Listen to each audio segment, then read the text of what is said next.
আমন্ত্রণ রাতের বাংলাদেশের শুরুতেই জানাবো শিরোনাম। দিল্লিতে বিজিবি বিএসএফ ডিজি পর্যায়ে বৈঠক শুরু। আলোচনায় গুরুত্ব পাচ্ছে পুশিন, সীমান্ত হত্যাসহ নানা বিষয়। ভারতকে ডজন খানেক চিঠি দেওয়ার কথা জানালেন পররাষ্ট্র প্রতিমন্ত্রী। ডিপ্লোম্যাটিক নর্ম আছে, সেটা আমরা ফলো করছি। আমরা রেগুলারলি তাদেরকে, যখনই পুশিনের ঘটনা আমাদের কানে আসছে বা আমরা দেখছি, আমার রিপোর্টিং হচ্ছে, আমরা কিন্তু তাদেরকে চিঠি দিচ্ছি। এসএসসির ফল প্রকাশ 20 জুলাই। পরবর্তী পরীক্ষা জানুয়ারিতে নেওয়ার পরিকল্পনা। চতুর্থ ও ষষ্ঠ শ্রেণীতে যুক্ত হবে নতুন 4টি বিষয়।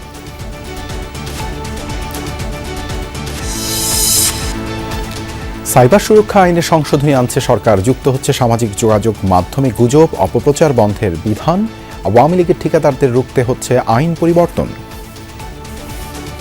সীমিত পদ্ধতিতে এলটিএম শুধুমাত্র জেলার ঠিকাদারগণ অংশগ্রহণ করে থাকেন। এই পদ্ধতিতে জেলার বাইরের ঠিকাদারদের অংশগ্রহণ করার কোনো সুযোগ নেই। বাজেটে সামাজিক নিরাপত্তায় জোর দেবে সরকার। বাড়ছে সুবিধাভোগী ও বরাদ্দ। পুরনো কর্মসূচি চালু রেখেই হবে নতুন কার্যক্রমের বাস্তবায়ন। যারা অবহেলিত এবং দুর্দশাগ্রস্ত তারাও কিন্তু এই পূর্ণ জীবন চক্রকাল ভিত্তিক সামাজিক সুরক্ষা বলয়ের মধ্যে স্থান পেয়েছেন।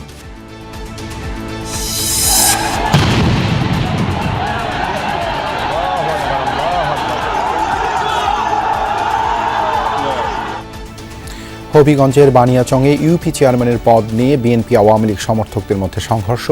4 পুলিশ সহ দুপক্ষের অর্ধ শতাধিক আহত। ভিক্ষাবৃত্তির জন্য বিক্রি হওয়া কুষ্টিয়ার 3 শিশু ঢাকা থেকে উদ্ধার। চক্রের 2 নারী সদস্যকে গ্রেপ্তার করেছে রেলওয়ে পুলিশ। অপর সদস্যদের ধরতে অভিযান চলছে।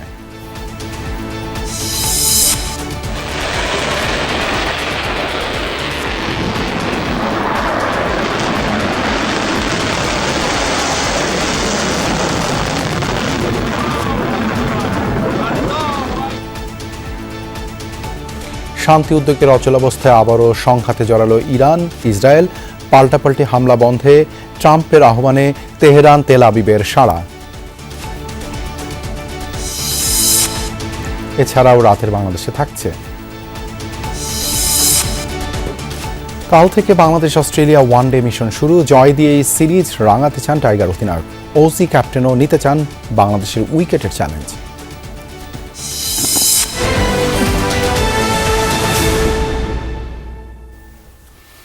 বাংলাদেশ ভারত সীমান্তে বিদ্যমান নানা সমস্যা ও নিরাপত্তা ইস্যু নিয়ে শুরু হয়েছে বিজিবি বিএসএফ এর মহাপরিচালক পর্যায়ে 57তম সীমান্ত সম্মেলন।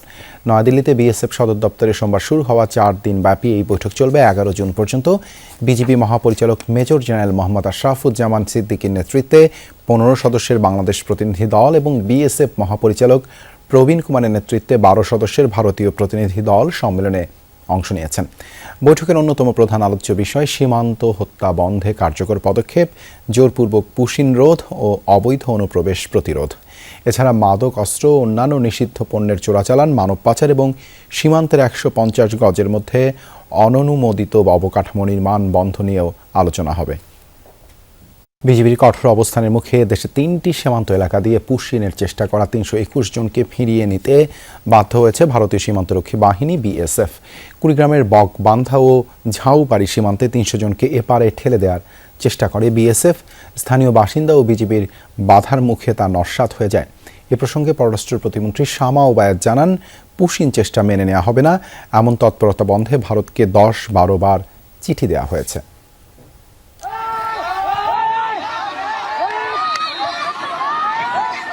রোববার মধ্যরাত কুড়িগ্রামের রৌমারী উপজেলার বকবান্ধা ও ঝাউবাড়ি সীমান্তে 2 দেশের সীমান্ত রক্ষীদের মধ্যে উত্তেজনা।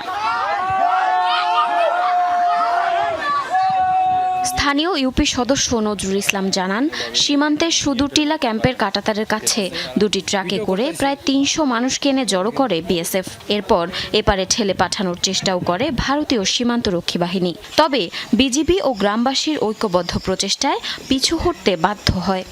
ভারতের বিএসএফ প্রায় 300 লোক বাংলাদেশে পুশিং করার চেষ্টা করে। বাংলাদেশের বিজিবি, গ্রামবাসী, খেওয়ারচর, বকবান্ধা, আলগাচর সব লোক মিলে সারা রাত সারা রাত আমরা পাহারা দিয়ে রক্ষা করি। পঞ্চগড়ের বড়বাড়ি সীমান্তে বিজিবির শক্ত অবস্থানের কারণে 4 দিনের মাথায় 10 জনকে ফেরত নিতে বাধ্য হয়েছে বিএসএফ। গতরাতে কয়েক দফায় সীমান্তের ফ্লাড লাইট বন্ধ করে তাদের সরানো হয়। লাইটগুলো অফ করার পরেই তো দেখা যায় আনুমানিক 2:30 মিনিট হবে, এই সময়ে তারা আবার তাদেরকে নিয়ে চলে যায়। বাংলাদেশের বিজিবি আছে, আমরা তাদের সঙ্গে সহযোগিতা করছি। আমরা চাই যে তাদেরকে আন্তর্জাতিক আইনের মাধ্যমে সুরাহা করে আমাদের দেশে তো আমাদের দুঃখ নেই। ঠাকুরগাঁওয়ের মশালগাঁও সীমান্তেও জড়ো করা 11 জনকে 2 দিন পর ফিরিয়ে নিয়েছে বিএসএফ। গতরাত 3টার দিকে তাদের সীমান্ত থেকে সরিয়ে নেওয়া হয়। সকালে এসে দেখতেছি যে আমরা পরিস্থিতি স্বাভাবিক, আমাদের বর্ডার বিজিবি আমাদের এখানে প্রচুর নজরদারিতে রেখেছে তারা। সকালে এসে দেখতেছি আবার লাইট বন্ধ, তারপরে সকালে এসে দেখতেছি মানুষজন কেউ নাই। বিজিবিরা ছিল আর থাকার পরে আমরা তো রাতে দেখছি ছিল, আর রাতে তখন ভারতের লাইট বন্ধ করে দিয়েছে। বন্ধ করার পর একদম সকালে আসছে দেখছি আর লোকজন নাই, কিছু নাই, আর ভারতের বিএসএফও নাই। এদিকে গত কয়েকদিনের পুশিন চেষ্টার বিষয়ে পররাষ্ট্র প্রতিমন্ত্রী শামা ওবায়দ ইসলাম বলেন, পুশিন মেনে নেওয়া হবে না। এই তৎপরতা বন্ধে এ পর্যন্ত ভারতকে 10-12টি চিঠি দেওয়া হয়েছে। এ বিষয়ে দিল্লি কার্যকর ব্যবস্থা নেবে বলেও প্রত্যাশা তার। বাংলাদেশে যদি ভারতীয় কোনো ইলিগাল সিটিজেন থাকে বা ভারতে যদি বাংলাদেশের কোনো ইলিগাল সিটিজেন থাকে, তাদেরকে ফেরত আনার বা আমাদের ভারতীয়দেরকে ফেরত দেওয়ার একটি মেকানিজম বিদ্যমান আছে। সেই বিদ্যমান মেকানিজমটা, ডিপ্লোমেসিটা অবলম্বন করেই ভারতকে আমাদের সাথে কাজ করতে হবে, কথা বলতে হবে, এবং বাংলাদেশও সেটা করবে। আমরা যত রকম ডিপ্লোম্যাটিক নর্ম আছে সেটা আমরা ফলো করছি। আমরা রেগুলারলি তাদেরকে, যখনই পুশিনের ঘটনা আমাদের কানে আসছে বা আমরা দেখছি, আমার রিপোর্টিং হচ্ছে, আমরা কিন্তু তাদেরকে চিঠি দিচ্ছি। এছাড়া মেহেরপুর, সুনামগঞ্জ, লালমনিরহাটের সীমান্তগুলোতেও বিএসএফের পুশিন চেষ্টা ঠেকাতে তৎপর বিজিবি। জারিন অর্নি, যমুনা নিউজ। 2026 সালের এসএসসি ও সমমানের পরীক্ষার ফল প্রকাশ করা হবে 20 জুলাই। এ বিষয়ে সংশ্লিষ্টদের নির্দেশ দেওয়া হয়েছে বলে জানিয়েছেন শিক্ষামন্ত্রী আনম এহসানুল হক মিলন।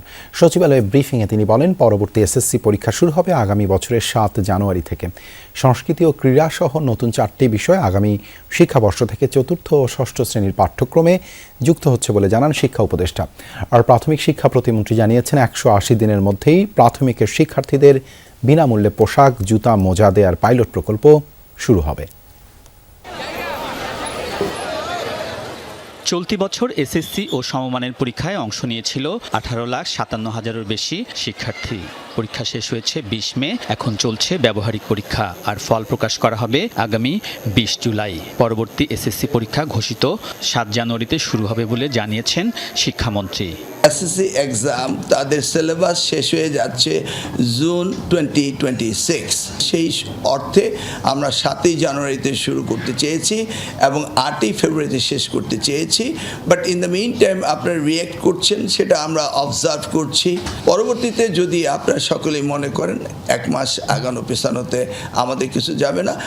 সচিবালয়ে শিক্ষা খাতের 4 বিভাগে সরকারের নেয়া নানা উদ্যোগ, সংস্কার ও শিক্ষকদের অবসর ভাতা নিয়ে ব্রিফিংয়ে এসব কথা জানিয়েছেন মন্ত্রী, প্রতিমন্ত্রী, উপদেষ্টা ও সচিবরা।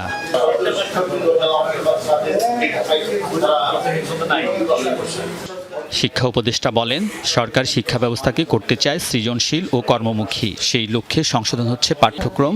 আগামী শিক্ষাবর্ষ থেকে বিভিন্ন শ্রেণীতে সংস্কৃতি, ক্রীড়া, কারিগরি শিক্ষা এবং লার্নিং উইথ হ্যাপিনেস নামে 4টি নতুন বিষয় অন্তর্ভুক্ত হচ্ছে। আমরা যেভাবে শিক্ষা কারিকুলামটাকে সাজাতে চাইছি, সুনাগরিক থাকবে, নৈতিক এবং পারিবারিক শিক্ষা থাকবে, মূল্যবোধ থাকবে, দক্ষতা এবং যোগ্যতা থাকবে, ইন্ডাস্ট্রির সাথে কানেক্টিভিটি তৈরি করবে। উনি ব্যাখ্যা দিলেন, ক্লাস 4-এ আমরা কি ইন্ট্রোডিউস করছি, ক্লাস 6-এ কি ইন্ট্রোডিউস করছি, এটাকে সঠিকভাবে পরিমার্জন করে রিয়েলাইজ করে এই 2027-এ দিচ্ছি। আর টোটাল চেঞ্জ যেটা আশা করছেন সেটা আমরা কাজ শুরু করেছি। 2028-এ গিয়ে আপনারা সেটা দেখতে পাবেন। এর আগে প্রাথমিকের শিক্ষার্থীদের বিনামূল্যে পোশাক, জুতা, মোজা ও পাটের ব্যাগ দেওয়ার পাইলট প্রকল্প নিয়ে বৈঠক হয় বস্ত্র মন্ত্রণালয়ে। 180 দিনের মধ্যে শুরু হবে প্রকল্পের কার্যক্রম। সরকারি প্রাথমিক বিদ্যালয়ের সকল শিক্ষার্থীদের আমরা ফুল ইউনিফর্ম, মানে বাৎসরিকভাবে ফুল ইউনিফর্ম, জুতো, মোজা এবং ব্যাগের ব্যবস্থা করছি। সেগুলো পাইলট প্রজেক্টগুলো আমাদের সরকারের 180 দিনের আগেই এই পাইলট প্রজেক্টগুলো লঞ্চ হবে। পাইলট প্রকল্পের উদ্বোধন করবেন প্রধানমন্ত্রী তারেক রহমান। সফল হলে পর্যায়ক্রমে দেশের সব প্রাথমিক বিদ্যালয়ে এই কার্যক্রম পরিচালনা করা হবে। আলমগীর স্বপন, যমুনা নিউজ, ঢাকা। সাইবার সুরক্ষা আইনে সংশোধনী আনছে সরকার। সংসদে ৭১ বিধিতে আনা প্রশ্নের উত্তরে কথা জানিয়েছেন স্বরাষ্ট্রমন্ত্রী। বলেন এরই মধ্যে আইনের খসড়া তৈরির কাজ শুরু হয়েছে। মন্ত্রী বলেন এআই ব্যবহার করে সামাজিক যোগাযোগ মাধ্যমে গুজব অপপ্রচার বন্ধের বিধান যুক্ত হবে এতে, যেখানে সরকারি কর্তৃপক্ষের হাতে কন্টেন্ট অপসারণের সুযোগ রাখা হবে। পাশাপাশি জুয়া বেটিং বন্ধের বিধান করা হবে। এছাড়া স্থানীয় উন্নয়নে আওয়ামী লীগের ঠিকাদারদের ঠেকাতে আইন পরিবর্তনের কথা জানিয়েছেন এলজিআরডি মন্ত্রী। সরকার পরিবর্তন হলেও আড়ালে থেকে স্থানীয় উন্নয়ন কাজের দায়িত্ব পান পুরনো ঠিকাদাররা। সংসদে এমন অভিযোগ করেন সংসদ সদস্য আশরাফ উদ্দিন। গ্রামীণ উন্নয়ন কাজে স্থানীয় ঠিকাদারদের দায়িত্ব দেওয়ার দাবি জানান তিনি। একজন ফ্যাসিস্টের লোক যখন ইজিপ্টে অংশগ্রহণ করে সে সহজে কাজটা পেয়ে যায়, কারণ তার ফাইল খুব স্ট্রং, তার প্রোফাইল স্ট্রং। ৭১ বিধিতে আনা নোটিশের উত্তরে এলজিআরডি মন্ত্রী বলেন শিগগিরই ব্যবস্থা নিতে যাচ্ছে সরকার।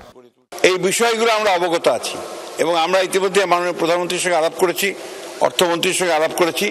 আমরা এই আইনটার কিভাবে রিভিউ করে এটা সঠিক লোকেরা যেন পায় সেটা আমরা বিবেচনা করব। সীমিত পদ্ধতিতে LTM শুধুমাত্র জেলার ঠিকাদারগণ অংশগ্রহণ করে থাকেন। এই পদ্ধতিতে জেলার বাইরের ঠিকাদারদের অংশগ্রহণ করার কোনো সুযোগ নেই। নতুন প্রযুক্তি আর্টিফিশিয়াল ইন্টেলিজেন্সের অপব্যবহার নিয়ে নোটিশ দেন সংরক্ষিত নারী আসনের সংসদ সদস্য হেলেন জেরিন খান। বলেন বাড়ছে অপপ্রচার ও চরিত্র হননের ঘটনা। পরে স্বরাষ্ট্রমন্ত্রী বলেন এসব ঠেকাতে সাইবার সুরক্ষা আইনে সংশোধন করা হবে। সেটা আসলেই মত প্রকাশের স্বাধীনতা কিনা সেটা পুনরায় সংজ্ঞায়িত করা দরকার। আজকে সকালেই এই বিষয়ে আমি একটা আইনি সংস্কার করার জন্য ড্রাফটে হাত দিয়েছি। পাশাপাশি আইন করে কন্টেন্ট অপসারণের ক্ষমতাও নিতে চায় সরকার। পাশাপাশি মাদক নিয়ন্ত্রণ ও জুয়ার বিরুদ্ধে ব্যবস্থা নেওয়ার কথাও বলেন তিনি।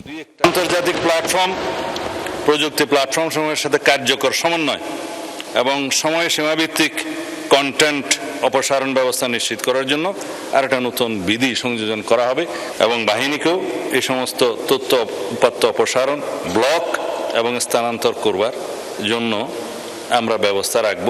আশা করছি সংসদের এই সেশনে আইনটা আনতে পারবো। ফাইনাল স্টেজে আছি। জুয়া প্রতিরোধ আইন, এগুলো ব্যবহার করে যে অপরাধগুলো সংগঠিত হচ্ছে তার সাথে মাদকও জড়িত। এর আগে বাণিজ্যমন্ত্রী খন্দকার আব্দুল মুক্তাদির বলেন ব্যাপক সম্ভাবনা থাকার পরও আগের সরকারের ভুল নীতির কারণে চামড়া রফতানি হয় নামমাত্র। বিএনপি সরকার ইটিপির সক্ষমতা বৃদ্ধির উদ্যোগ নিয়েছে, যা চামড়া রফতানিতে গুরুত্বপূর্ণ ভূমিকা রাখবে বলে জানান তিনি। উত্তরটা অনেক লম্বা ছিল। রাসেল আহমেদ, যমুনা নিউজ, ঢাকা। নানা সংকটে দরিদ্র হচ্ছে মানুষ। সংসারের ব্যয় মেটাতে দেশের বিপুল সংখ্যক মানুষের হিমশিম অবস্থা। তাই সামাজিক নিরাপত্তায় জোর দিয়েছে সরকার। বাড়ছে সুবিধাভোগী এবং বরাদ্দের পরিমাণ। পুরনো কর্মসূচি চলমান রেখে বাস্তবায়ন হবে নতুন কার্যক্রম, যার অন্যতম ফ্যামিলি কার্ড। শুধু এই কর্মসূচিতেই বরাদ্দ 12,500 কোটি টাকা।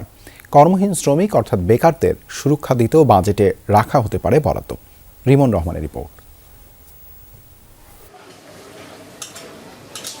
যতদিন যাচ্ছে কঠিন হচ্ছে রোজিনা আক্তারের বেঁচে থাকা। স্বামী আর নিজের সীমিত আয়ে 2 সন্তান নিয়ে প্রতিনিয়তই চলছে জীবন সংগ্রাম। রাজধানীর একটি বস্তির ছোট্ট এক কামরায় 4 জনের বসবাস। সরকারের সামাজিক নিরাপত্তামূলক শতাধিক কর্মসূচি এতদিন চলমান থাকলেও এই পরিবার পায়নি কোনো সুবিধা। কিন্তু নতুন সরকারের উদ্যোগে ছিঁড়েছে ভাগ্যের শিকে। মিলেছে ফ্যামিলি কার্ড, পেয়েছেন 2,500 টাকা। কিছুটা স্বস্তি মিললেও তা কি যথেষ্ট? 2,500 টাকা দেখা যায় আমি 25 কেজি চাউল কিনতাম। আমার মাসে মনে করেন চাউলটা গড়ে। মেয়ের পড়ার খরচাটা মনে করেন চাল না কিনলে মেয়ের মাদ্রাসা পড়াটা খরচাটা এদিক দিয়ে আমার খুব সুবিধা হয়েছে। মনে করেন আমাকে বাড়ি ঘর নাই, অস্থায়ী জীবন বস্তির মধ্যে থাকে। বস্তি ভাঙ্গা দিলে তার আমাকে ঠিকানাই নেই। মূল্যস্ফীতি এবং আয়ের পথ সংকুচিত হয় দরিদ্র হচ্ছে মানুষ। দারিদ্র্য সীমার নিচে চলে যাওয়া অনেকেই ঘুরে দাঁড়াতে পারছে না। নতুন বাজেটে পিছিয়ে পড়া মানুষদের সুরক্ষা বলয়ে আনতে চায় সরকার। ফ্যামিলি কার্ড কর্মসূচিতে দেয়া হচ্ছে গুরুত্ব। 1 বছরে সুবিধাভোগী বেড়ে দাঁড়াবে 41 লাখ। বাড়তি বরাদ্দ লাগবে প্রায় 12,500 কোটি টাকা। 42 লাখ কৃষককেও কার্ড দিতে চায় সরকার। বাড়ানো হবে বয়স্ক ভাতার ব্যাপ্তিও। সুফলভোগী এখন 62 লাখ। তবে পর্যায়ক্রমে সাধারণ এবং 90 বা তদূর্ধ্বদের মাসিক ভাতা বৃদ্ধি করার উদ্যোগ নেওয়া হচ্ছে।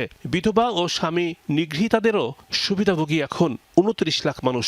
পর্যায়ক্রমে বৃদ্ধি করা হবে মাসিক ভাতার পরিমাণ। প্রতিবন্ধী ভাতায় বাড়বে সুফলভোগী, বাড়বে ভাতার পরিমাণও। একই সঙ্গে শিক্ষা ভাতাতে অর্থাৎ উপবৃত্তিতে 4টি ধাপে বাড়তে পারে ভাতার অঙ্ক। সর্বজনীন সামাজিক সুরক্ষা কর্মসূচি, যেটি জীবন চক্র ভিত্তিক, অর্থাৎ হচ্ছে যে প্রসূতি মায়ের থেকে শুরু করে শিশু, কিশোর, যুবক, বয়স্ক মানুষ একদিকে যেমন আছে এই সুরক্ষা কর্মসূচিতে, তেমনি যারা অবহেলিত এবং দুর্দশাগ্রস্ত তারাও কিন্তু এই পূর্ণ জীবনচক্রকাল ভিত্তিক সামাজিক সুরক্ষা বলয়ের মধ্যে স্থান পেয়েছেন। Cancer, kidney, liver cirrhosis, stroke, হৃদরোগে আক্রান্তদের সহায়তা দিতে বাজেটে বরাদ্দ রাখে সরকার। এবার বাড়ছে সেই বরাদ্দের পরিমাণ, বাড়বে উপকারভোগীর সংখ্যাও। বীর মুক্তিযোদ্ধার সম্মানী ভাতা ও অন্যান্য ভাতার পরিমাণও বৃদ্ধির চিন্তা আছে। সেক্ষেত্রে বীর শ্রেষ্ঠ, বীর উত্তম, বীর বিক্রম, বীর প্রতীক, শহীদ মুক্তিযোদ্ধা সহ বিভিন্ন সুফলভোগীদের সুবিধা বাড়বে।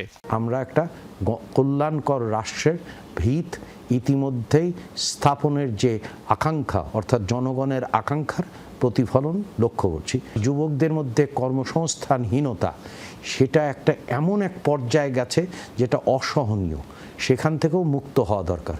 জুলাই গণ অভ্যুত্থানে শহীদ পরিবার এবং আহতদের মাসিক ভাতায় তেমন পরিবর্তন আসছে না, তবে বাড়বে উপকারভোগীর সংখ্যা। মাসিক সর্বোচ্চ 5,000 টাকা করে 3 মাস কর্মহীন শ্রমিক অর্থাৎ বেকারদের সুরক্ষা দিতে বাজেটে রাখা হতে পারে বরাদ্দ। এই সরকার অনেক কার্ড ইত্যাদির কথা বলছে, কিন্তু ওখানে মূল দুটো কাজ। একটা হচ্ছে আর্থিক সক্ষমতার একটা বিষয় আছে, যোগান দেওয়ার। দ্বিতীয় হচ্ছে এখানে যেন লিকেজ না হয়, মানে যার পাওয়ার কথা সে পায় না। অ্যাকচুয়ালি ওই প্রাতিষ্ঠানিক দুর্বলতাটাও অ্যাড্রেস করা দরকার। সমাজের পিছিয়ে পড়া মানুষদের সহায়তা এমন কার্যক্রমে শক্ত তদারকি প্রয়োজন। সামাজিক নিরাপত্তামূলক কর্মসূচি দরিদ্র এবং পিছিয়ে পড়া মানুষদের টেনে তোলাই এই কর্মসূচির মূল উদ্দেশ্য। বর্তমানে শতাধিক কর্মসূচিতে ব্যয় হচ্ছে লক্ষাধিক কোটি টাকা। বর্তমানে সবচেয়ে বড় চ্যালেঞ্জ নতুন কর্মসূচি পরিচালনার ক্ষেত্রে সঠিক ব্যক্তি নির্বাচন। রিমন উসমান, যমুনা নিউজ, ঢাকা। আগামী বাজেট বাংলাদেশকে নতুনভাবে গড়ে তোলার প্রথম পদক্ষেপ বলে মন্তব্য করেছেন স্থানীয় সরকার মন্ত্রী মির্জা ফখরুল ইসলাম আলমগীর। সন্ধ্যায় বাসাবো বৌদ্ধ মন্দিরে জিয়া রহমানের শাহাদত বার্ষিকীর আলোচনা সভায় এই কথা বলেন তিনি। বলেন, তলাবিহীন ঝুড়ির আখ্যা থেকে জিয়াউর রহমান দেশকে সমৃদ্ধির পথে এগিয়ে নিয়ে যান। আজ দেশ যে অর্থনীতির উপর দাঁড়িয়ে আছে সেই ভিত্তি তৈরি করেছিলেন জিয়াউর রহমান। বিদেশে শ্রমিক পাঠানো গার্মেন্টস শিল্প প্রতিষ্ঠা শুরু হয়েছিল তার হাত ধরে। মির্জা ফখরুল বলেন, জিয়াউর রহমানের দেখানো পথেই হাঁটছেন বর্তমান প্রধানমন্ত্রী, তাই ক্ষমতায় এসেই একের পর এক যুগান্তকারী কাজ করে যাচ্ছেন। তবে একটি গোষ্ঠী ধর্মের নামে বিভাজন সৃষ্টি করতে চাইছে, যা হতে দেয়া যাবে না। সব মিলিয়ে কিন্তু দেশে একটা উন্নয়নের কর্মযজ্ঞ শুরু করেছেন। আগামী 11 তারিখে বাজেট হবে। আমরা অত্যন্ত আশাবাদী এই বাজেটের মধ্যে দিয়ে আমরা দেখব যে একটা নতুন বাংলাদেশকে গড়ে তুলবার জন্য নতুনভাবে পদক্ষেপ নেওয়া হচ্ছে। 2025 সালের চেয়ে আইন শৃঙ্খলা পরিস্থিতি বর্তমানে অনেক উন্নত হয়েছে বলে দাবি করেছেন স্বরাষ্ট্রমন্ত্রী সালাউদ্দিন আহমদ। সচিবালয়ে এক পুরস্কার বিতরণী অনুষ্ঠানে তিনি কথা বলেন। স্বরাষ্ট্রমন্ত্রী বলেন, আইন শৃঙ্খলা পরিস্থিতি উদ্বেগজনক কিনা তা জনগণই নির্ধারণ করবে। এ সময় আইন শৃঙ্খলা পরিস্থিতি বিষয়ে টিআইবি রিপোর্ট নিয়ে কোনো মন্তব্য করেননি সালাউদ্দিন আহমদ। বলেন, পুলিশের আগের চেয়ে জনবান্ধব হয়েছে, মানুষের জন্য কাজ করে যাচ্ছে, এই কারণে তাদের স্বীকৃতি দেওয়া উচিত। অনুষ্ঠানে রামিসা হত্যাকাণ্ড সহ 3 ঘটনায় পেশাদার ভূমিকার স্বীকৃতি হিসেবে 15 পুলিশ সদস্যকে পুরস্কৃত করে স্বরাষ্ট্র মন্ত্রণালয়। সনদ সহ প্রত্যেককে দেয়া হয় 20,000 টাকা সম্মানী। আসামিদের দ্রুত গ্রেপ্তার ও তদন্তে প্রশংসনীয় ভূমিকা রাখায় 3 জনকে আইজি ব্যাচও পরিয়ে দেন স্বরাষ্ট্রমন্ত্রী। 2025 সালের তুলনায় অপরাধের চিত্র আমাদের সময়ে অনেক বেশি আমরা উন্নতি লাভ করেছি, অনেক অপরাধ কম। আমরা এই পুলিশ বাহিনীকে জনবান্ধব পুলিশ বাহিনীতে রূপান্তর ঘটাতে পেরেছি বলে আমার মনে হয়। সরকারের আশ্বাসে 7 দিনের জন্য কর্মবিরতি, ওয়ার্ড এবং ক্লাস বর্জন কর্মসূচি স্থগিত করেছেন ইন্টার্ন ও পোস্ট গ্র্যাজুয়েট চিকিৎসকরা। রাতে স্বাস্থ্য অধিদপ্তরের যৌথ ব্রিফিংয়ে এই তথ্য জানানো হয়। এর আগে কয়েক ঘন্টা যাবৎ স্বাস্থ্য মন্ত্রণালয়ের সচিব, স্বাস্থ্য অধিদপ্তরের মহাপরিচালক এবং ইন্টার্ন ও পোস্ট গ্র্যাজুয়েট চিকিৎসকদের প্রতিনিধি দল বৈঠক করেন। কর্মদিবসের জন্য আমাদের যে কর্মবিরতি চালু ছিল এবং আমাদের স্টুডেন্টদের যে ক্লাস বর্জন কর্মসূচি ছিল সেটা 7 কর্মদিবসের জন্য স্থগিত করা হয়েছে। এই সিদ্ধান্তটা আমরা ঐক্যমত হয়েছি যে আমরা মানুষের সেবা চালিয়ে যাব, কিন্তু এই তাদের দাবি দাওয়াগুলো আমরা বাস্তবায়ন করব। হাম ও উপসর্গে থামছে না মৃত্যু। 24 ঘন্টা হাম ও উপসর্গে প্রাণ গেছে আরও 8 জনের। নতুন রোগী শনাক্ত হয়েছে 1185 জন। হামের প্রাদুর্ভাব শুরুর পর এই নিয়ে মোট প্রাণ গেছে 628 জনের। এর মধ্যে সিলেটে মৃত্যু হয়েছে 66 জনের। জেলার বিভিন্ন হাসপাতালে নতুন রোগী ভর্তি হয়েছেন 55 জন। মোট চিকিৎসাধীন 270 জন। ময়মনসিংহ মেডিকেলে 24 ঘন্টায় নতুন রোগী ভর্তি হয়েছেন 29 জন। চিকিৎসা শেষে বাড়ি ফিরেছেন 17 জন। মোট চিকিৎসাধীন 112 জন। হাম আক্রান্ত রোগীদের ভিড় রয়েছে বরিশাল, চট্টগ্রাম, রংপুর ও খুলনার বিভিন্ন হাসপাতালে। কোথাও কোথাও আইসোলেশন ওয়ার্ডে শয্যা সংকটে ভোগান্তি পোহাতে হচ্ছে রোগী ও স্বজনদের। হামের উপসর্গ দেখা দিলে আতঙ্কিত না হয়ে রোগীকে হাসপাতালে নিয়ে যাওয়ার পরামর্শ চিকিৎসকদের।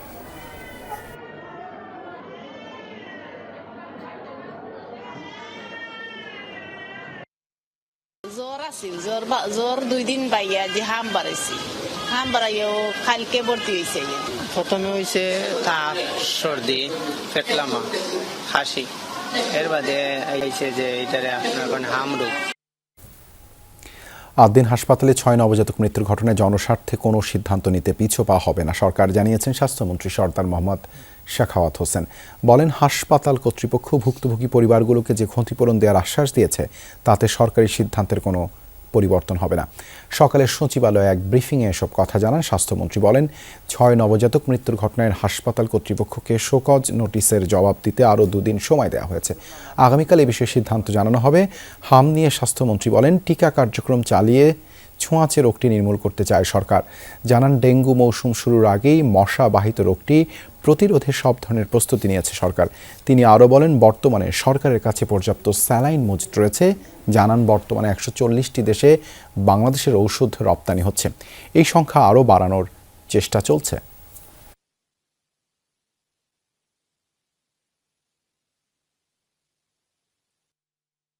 আমরা মিনিস্ট্রি আমরা দেখব আমাদের আইনানুগভাবে আমাদের পারমিশনের সাথে কি কি ব্যত্যয় ঘটেছে, কি অপরাধ করেছে, we will go to take action against them. কাজে ওনারা কারে কি ক্ষতিপূরণ দিল, দ্যাট ইজ নট আওয়ার লোক। আমরা সময়টা না দিলে they will get a benefit in the court. কাজে আমরা 2 দিন সময় দিয়েছি। হবিগঞ্জের বানিয়াচংয়ে ইউনিয়ন পরিষদের চেয়ারম্যানের দায়িত্ব পালনকে কেন্দ্র করে বিএনপি ও আওয়ামী লীগ সমর্থকদের মধ্যে তুমুল সংঘর্ষের ঘটনা ঘটেছে। কয়েক গ্রামের বাসিন্দাদের 2 ঘণ্টাব্যাপী সংঘর্ষে রণক্ষেত্রে রূপ নেয় গোটা ইউনিয়ন। পুলিশ ঘটনাস্থলে গিয়ে টিয়ার শেল ও সাউন্ড গ্রেনেড দিয়ে পরিস্থিতি নিয়ন্ত্রণের চেষ্টা করে। সংঘাতে 4 পুলিশ সদস্য সহ উভয় পক্ষের অর্ধ শতাধিক আহত হয়েছে। দিনের শুরুতেই রণক্ষেত্রে পরিণত হয় হবিগঞ্জের বানিয়াচং ইউনিয়ন। ইউপি চেয়ারম্যানের দায়িত্ব পালন নিয়ে বিএনপি ও আওয়ামী লীগ সমর্থকদের এই সংঘাত চলে 2 ঘণ্টাব্যাপী। ঘটনার সূত্রপাত বেশ কয়েকদিন আগে। পুলিশ জানায়, অপারেশন ডেভিল হান্ট চলাকালে বড় ইউরি ইউপি চেয়ারম্যান এবং ইউনিয়ন আওয়ামী লীগ সভাপতি ফরিদ আহমেদ গ্রেফতার হন। এরপর ইউনিয়ন পরিষদের প্যানেল চেয়ারম্যান যুবদল নেতা কফিল উদ্দিন ভারপ্রাপ্ত চেয়ারম্যান হিসেবে দায়িত্ব নেন। ফেব্রুয়ারিতে জাতীয় নির্বাচনের পর জামিনে মুক্তি পান ফরিদ। এরপর আবারও চেয়ারম্যানের দায়িত্ব নিতে গেলে তাতে বাধা দেন কফিল। এ নিয়েই 2 পক্ষের মধ্যে শুরু হয় বিরোধ। দূরে দখল করতেছে বেটা, দেশে চেয়ারম্যানের পদ আবার পাইতো বেটায়, ওই কারণে মনে হয় আজকে মারামারি হয়েছে। আওয়ামী লীগের সকল নেতা কল জেতলা আর বিএনপির নেতা কল জেতলা, এরা সকালে সরকারের মানবিক সহায়তা কর্মসূচির আওতায় নগদ অর্থ ও চাল বিতরণ অনুষ্ঠানে মুখোমুখি হন ফরিদ আহমেদ ও কফিল উদ্দিন। প্রথমে তাদের মধ্যে বাকবিতণ্ডা হয়। এক পর্যায়ে ফরিদ আহমেদের সমর্থক নোয়াগাঁও কদুপুর গ্রামের বাসিন্দাদের সাথে সংঘর্ষে জড়ায় কফিল উদ্দিনের সমর্থক হলদারপুর গ্রামের বাসিন্দারা। এই ঘটনায় এক পক্ষ আরেক পক্ষকে প্রথমে হামলার জন্য দায়ী করছে। মোহাম্মদ কফিল উদ্দিন সে তার সন্ত্রাস বাহিনী লইয়া আইয়া ওই আক্রমণ হইয়া লাইছে। আল্লাহ যে বাঁচাইছেন আমার মানুষ জনগণ খবর ভাইয়া আইয়া আমারে বাঁচাইছে, নাইলে আমি আজকে বাঁচতে পারলাম না। নৌকার চেয়ারম্যান এবং সাবেক আওয়ামী লীগের সভাপতি উনি মনে করেন ফরিদ মিয়া জেলে যাওয়ার পরে আমার ইউনিয়ন পরিষদে মিললে মনে আমার ভারপ্রাপ্ত চেয়ারম্যান বলেছিল। তা আমরা বদলে উনি যদি কেন দায়িত্ব গ্রহণ করতেন তাহলে 12 জন মেম্বারের সদস্য মত হইয়া বইতা, কিন্তু তাই জুড়ে আওয়ামী লীগ সংগঠিত হইয়া তাই কোন এলাকার ভিতরে প্রত্যেক দিনের মিটিং কইরা আমরা মেম্বার হয়েছে যে ইউনিয়ন পরিষদের আমার মেম্বার গীতা। খবর পেয়ে পুলিশ ঘটনাস্থলে গিয়ে টিয়ার শেল ও সাউন্ড গ্রেনেড দিয়ে পরিস্থিতি নিয়ন্ত্রণের চেষ্টা করে। রক্তক্ষয়ী সংঘর্ষে 4 পুলিশ সদস্য সহ উভয় পক্ষের অর্ধশতাধিক আহত হন। প্রয়োজনীয় আইনগত ব্যবস্থা যেটা নেওয়া দরকার সেটা নিব। আসামি ধরার জন্য যা করার দরকার আমরা তাই করব। আমি আশা করব ভবিষ্যতে এটা নিয়ে যেন আর কোনো মারামারি এবং বিভেদ সৃষ্টি না হয়। এবার আইনের কাজ আইন করবে। সংঘাতের পর এলাকায় অতিরিক্ত পুলিশ মোতায়েন করা হয়েছে। আহতরা বিভিন্ন হাসপাতালে চিকিৎসাধীন। রাহিম সারোয়ার, যমুনা নিউজ। ব্রিক্সের সদস্য বা সহযোগী রাষ্ট্র হিসেবে যুক্ত হওয়ার প্রক্রিয়ায় রাশিয়ার সক্রিয় সমর্থন ও সহায়তা চেয়েছে বাংলাদেশ। মস্কোতে পররাষ্ট্রমন্ত্রী পর্যায়ের বৈঠক শেষে জানিয়েছেন বাংলাদেশের পররাষ্ট্রমন্ত্রী ডক্টর খলিলুর রহমান, জোটটির ভবিষ্যৎ সম্প্রসারণ ও বহুমুখী বিশ্ব ব্যবস্থায় বাংলাদেশের জোরালো ভূমিকার জন্য মস্কো ইতিবাচক মনোভাব দেখিয়েছে এবং সার্বিক সহযোগিতার আশ্বাস দিয়েছে বলেও জানিয়েছেন তিনি। এর আগে সকালে মস্কোতে অবস্থিত অজ্ঞাতনামা সৈনিকের সমাধিসৌধে পুষ্পস্তবক অর্পণ করেন পররাষ্ট্রমন্ত্রী। এ সময় তিনি দ্বিতীয় বিশ্বযুদ্ধে আত্মোৎসর্গকারী সৈনিকদের সাহস, বীরত্ব, ত্যাগের প্রতি গভীর শ্রদ্ধা নিবেদন করেন।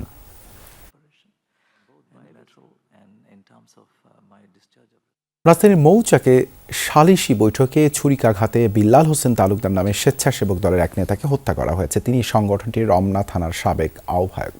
রাত 8টার দিকে মৌচাক আনারকলি মার্কেটের সামনে এই ঘটনা ঘটে। মুমূর্ষ অবস্থায় তাকে উদ্ধার করে রাত 9:15টার দিকে ঢাকা মেডিকেলে নেওয়া হয়, তবে চিকিৎসক তাকে মৃত ঘোষণা করেন। মরদেহ হাসপাতালে মর্গে রাখা হয়েছে। ওই ব্যক্তির বুকে ছুরিকাঘাত রয়েছে। ঘটনাটি রমনা থানায় অবগত করা হয়েছে।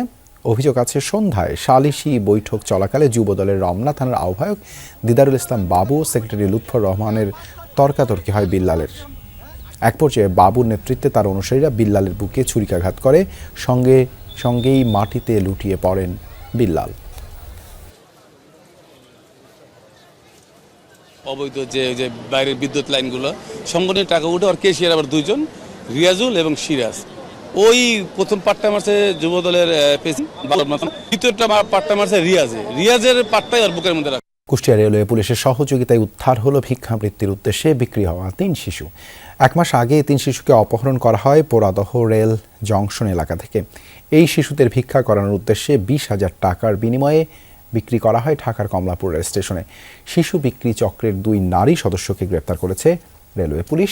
চক্রের সাথে জড়িত বাকি সদস্যদের ধরতে কাজ করছে পুলিশ। বিস্তারিত রুহুল আমিন বাবুর প্রতিবেদনে।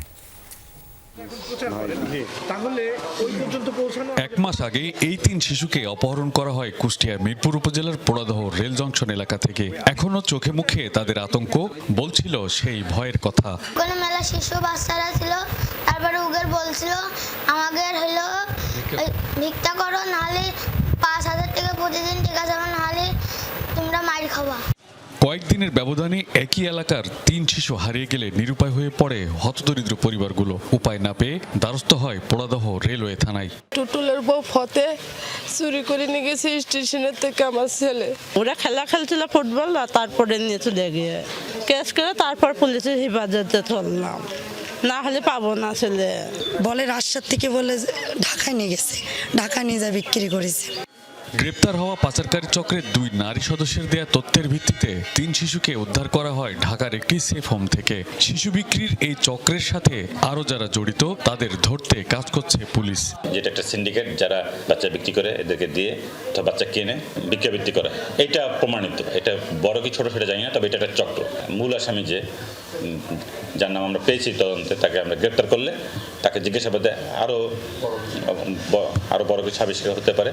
পাচার হয়ে গেছে অনেক আগে, তো উদ্ধার হয়েছে। আমাদের কাছে তখন দুপুরে আমার কাছে ফোন দিয়েছে যে আপনি আসেন, আপনার উপস্থিতিতে আমরা গার্ডিয়ানদের কাছে আমরা বাচ্চা দিয়ে দেবো। সিফাতের মা শেফালি খাতুনের দায়েরকৃত মামলায় পাচারকারী চক্রের সদস্য ফতে আক্তারকে গ্রেপ্তারের পর কারাগারে পাঠানো হয়েছে। এছাড়াও গ্রেপ্তার করা হয়েছে শাহনাজ বেগমকে। রুহুল আমিন বাবু, যমুনা নিউজ, কুষ্টিয়া।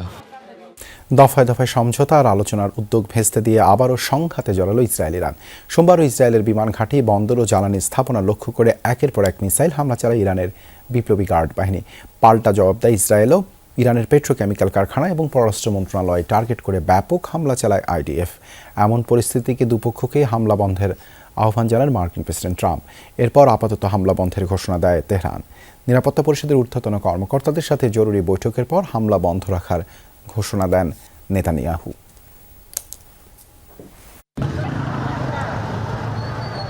ইসরায়েলের কৌশলগতভাবে গুরুত্বপূর্ণ অঞ্চল হাইফা বন্দরকে লক্ষ্য করে ইরানের মুহুর্মুহু ক্ষেপণাস্ত্র হামলা।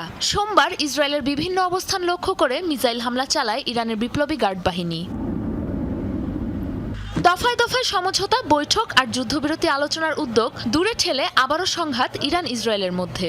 রোববার গভীর রাত থেকে শুরু হয় এই হামলা। টার্গেট করা হয় দেশটির উত্তরাঞ্চলকে, যার মধ্যে নেভাতিম ও তেল নভ ঘাঁটি ছিল IRGCর মূল লক্ষ্য। এখন পর্যন্ত ইসরায়েলের জ্বালানি কেন্দ্র, পেট্রোকেমিক্যাল ফ্যাক্টরি এবং বেশ কিছু বেসামরিক অবস্থানকে লক্ষ্য করে মিসাইল হামলা চালিয়েছে ইরান। লেবাননে আগ্রাসন অব্যাহত রাখার জবাবেই এ হামলা বলে জানিয়েছে IRGC। সতর্কবার্তার পরও শিশু হত্যাকারীরা সব লাল রেখা অতিক্রম করে বৈরুতে হামলা চালিয়েছে। তারা ওই অঞ্চলে আক্রমণের পরিধি বৃদ্ধি কিংবা ইরানকে জবাব দেওয়ার চেষ্টা করলে আরও কঠোর আঘাতের মুখোমুখি হবে। ইসরায়েল ও এই অঞ্চলে তার সমর্থকদের বিরুদ্ধে ধ্বংসাত্মক হামলা শুরু হবে। অন্যদিকে রাজধানী তেহরানের পাশাপাশি পশ্চিম ও মধ্য ইরানের বেশ কিছু সামরিক লক্ষ্যবস্তু টার্গেট করে ইসরায়েল। হামলা চালানো হয়েছে দক্ষিণ পশ্চিমের বন্দরনগরী মাসহারের কারুন পেট্রোকেমিক্যাল কমপ্লেক্সে। শক্তিশালী বিস্ফোরণ আঘাত হেনেছে ইরানের পররাষ্ট্র মন্ত্রণালয়েও। পাল্টাপাল্টি হামলার পর তেহরান, তেল আবিব দুপক্ষকে দ্রুততম সময়ের মধ্যে যুদ্ধবন্ধের আহ্বান জানান মার্কিন প্রেসিডেন্ট ডোনাল্ড ট্রাম্প। ট্রুথ সোশ্যালে দেওয়া পোস্টে তিনি জানান, পাল্টাপাল্টি হামলার মাঝেও চলছে শান্তি আলোচনার তৎপরতা। ইরান ও ইসরায়েল দুই পক্ষ একটি তাৎক্ষণিক যুদ্ধবিরতি চাচ্ছে। শান্তির প্রতিষ্ঠায় চূড়ান্ত আলোচনা এগিয়ে চলেছে, যদি না কারো পক্ষ থেকে কোনো রকম অজ্ঞতা এই পথে বাধা হয়ে দাঁড়ায়। সবকিছু খুব দ্রুত গতিতে এগোবে বলে আশা করছি। যদিও চলমান সংঘাতের জন্য মার্কিন প্রেসিডেন্ট ডোনাল্ড ট্রাম্পকে দায়ী করছে ইরান। এরই মধ্যে আপাতত যুদ্ধবন্ধের ঘোষণা এসেছে তেহরানের পক্ষ থেকে। তবে ইসরায়েল বাড়াবাড়ি করলে আবারও দাঁতভাঙা জবাব দেওয়ার হুঁশিয়ারিও দিয়ে রেখেছে। আঞ্চলিক শান্তি ও নিরাপত্তা বিঘ্নিত করে ইরানে ইসরায়েলিদের এই হামলার প্রত্যক্ষ দায় যুক্তরাষ্ট্রের। আমাদের সশস্ত্র বাহিনী আত্মরক্ষার বৈধ অধিকার নিয়ে যে কোনো হামলার খবর সাহসিকতার সাথে প্রকাশ করে। যে কোনো অস্থির পরিস্থিতিতে সবসময় অপরপক্ষের বিরুদ্ধে মিথ্যা অপবাদ ছড়ানোর বিষয়ে সদা সতর্ক অবস্থান নিয়ে আসছে। এদিকে হামলার জেরে বন্ধ করে দেওয়া হয় ইরানের আকাশসীমা।